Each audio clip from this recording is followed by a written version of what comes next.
Hey everyone, this is another YouTube video I made, and I'll be doing my YouTube video on German unification and reunification, except it's explained with pieces of paper. Still working on World War II Japan because they still created one panel. This is 1789. That's when the French Revolution happened, and that's when the French decided to overthrow the nobility since the aristocracy wasn't treating them properly.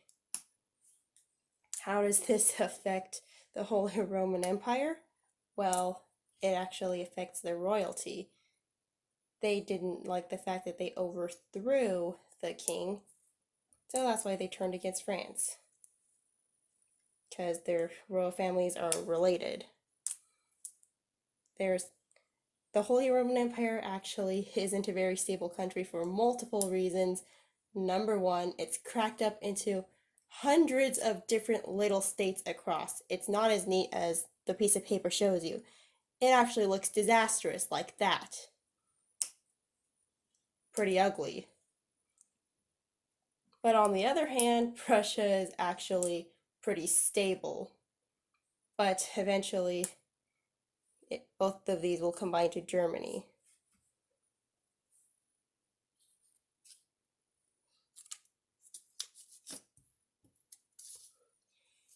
In 1815, that's when the Congress of Vienna happened. Prussia gains a lot of land, actually almost twice as much. Germany becomes unified, but not really unified since it's still a confederation. Unfortunately, that Congress of Vienna sets up the disaster of World War II later on. In 1871, Germany is finally united after a long time. It was ruled under three rulers: Wilhelm, Friedrich III, and Wilhelm II. They actually became an actual European power, one of the strongest in Europe. Great industrial factories. During World War I, Germany didn't earn that much territory in the country itself, but it did gain a lot of colonies around the world. It had a lot of colonies in Asia, which they eventually lost to Japan. They lost in World War I with the rest of the Central Powers, and they lost a lot of territory too, thus establishing the Weimar Republic under President Hindenburg. The Weimar Republic wasn't very stable since there was a lot of political parties, especially the NSDAP, which stands for Nationalist Socialist Deutsche Arbeiter Party. In other words, you guys know that as. And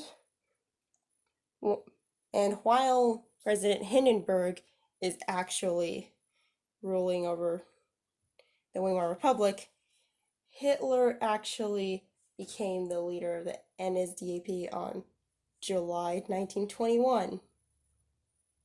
And in 1923 to 1925, France and Belgium began to occupy this piece of land, aka the Rhineland.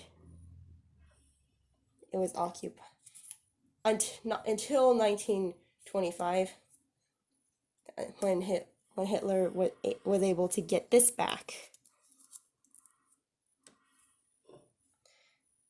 In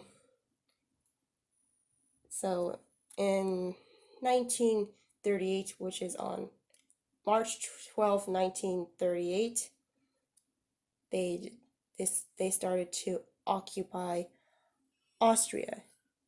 Actually, they annexed it. They annexed Austria, and it was without bloodshed because Austria actually agreed to unify with Germany, which eventually led Germany to become like this for a couple of weeks. And shortly after 1 year, it gained Czechoslovakia on the 15th of March in 1939. And on 20th September of 1939, it made an agreement with the Soviet Union on the Nazi-Soviet Non-Aggression Pact to divide Poland before World War II officially started. During World War II, Germany made several conquests. The first conquest that Germany did in World War II that started the whole World War under the hands of Adolf Hitler was when Germany invaded Poland. While Germany invaded Poland from the west, the Soviet Union invaded Poland from the east.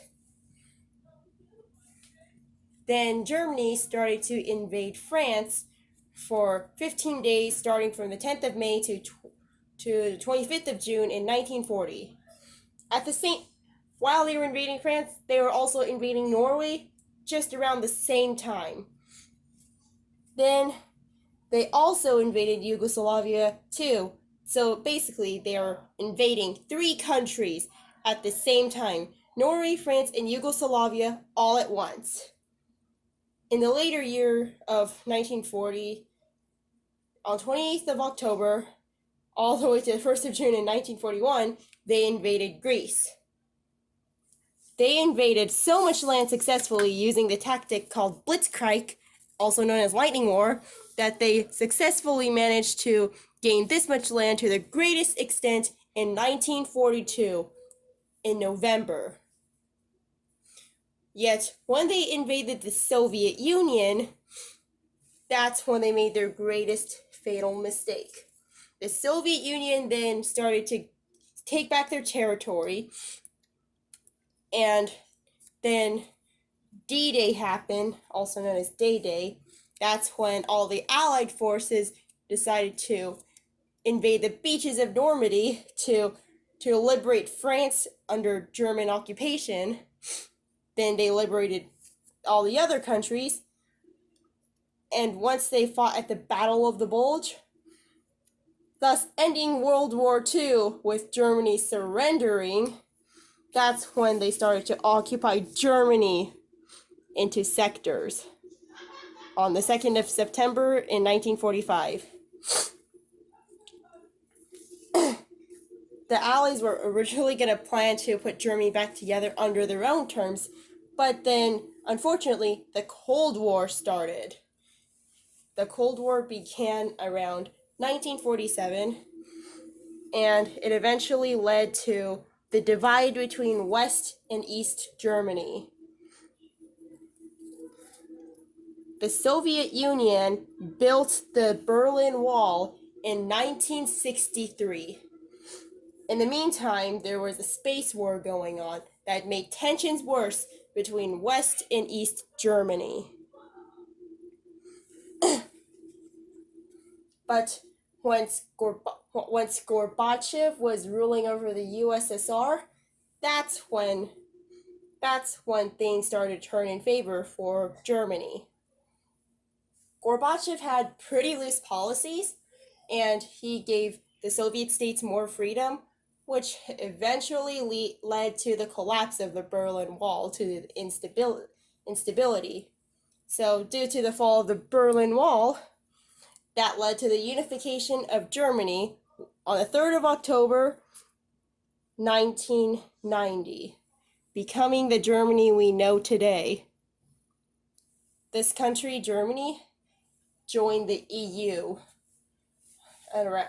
also during that decade in the 1990s.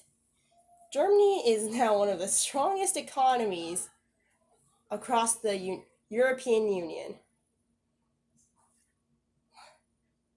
Thanks for letting me show you this stuff, and don't forget to subscribe to my channel. And I hope quarantine ends soon too.